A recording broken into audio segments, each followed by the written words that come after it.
ഇന്ന് ഞാൻ കുറച്ച് ഫ്രൂട്ട്സിൻ്റെ ഡ്രോയിങ് ചെയ്യാനാണ് ഉദ്ദേശിക്കുന്നത്. അപ്പോൾ ഈ ഡ്രോയിങ് ഞാൻ ആദ്യം ചെയ്തതാണ്, പക്ഷേ എനിക്ക് വീഡിയോ എടുക്കാൻ പറ്റിയില്ല. പിന്നെ ഈ കളർ പെൻസിൽസ് ഞാൻ മേടിച്ചിട്ട് കുറേ അധികം നാളായി, പക്ഷേ ഏത് പേപ്പറിൽ വരച്ചാലും ഇതിനൊരു കളർ വരുന്നില്ല. അപ്പോൾ ഞാൻ ഇതൊരു സൈഡിലേക്ക് മാറ്റി. 2 ദിവസം മുന്നേ ഞാനൊരു വാട്ടർ കളറിൻ്റെ ഡ്രോയിങ് ബുക്ക് മേടിച്ചു.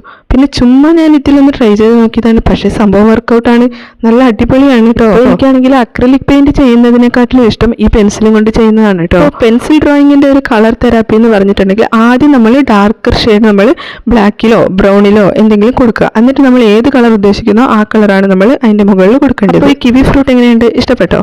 അപ്പോൾ ഇനി അടുത്തത് ഞാൻ വരയ്ക്കാൻ പോകുന്നത് നമ്മുടെ ടെൻഡർ കോക്കനട്ട് ആണ് കേട്ടോ.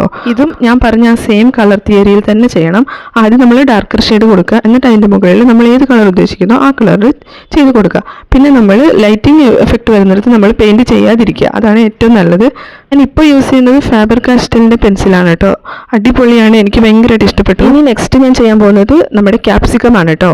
അപ്പം ഇതും ഞാൻ പറയണ്ടല്ലോ, എല്ലാം നമ്മൾ ആദ്യം ഡാർക്കർ ഷെയ്ഡാണ് കേട്ടോ ചെയ്യണേ, എന്നിട്ട് നമ്മൾ ആ ലൈറ്റിംഗ് എഫക്റ്റ് വരുന്നിടത്ത് നമ്മൾ പെയിൻറ് ചെയ്യാതിരിക്കുക.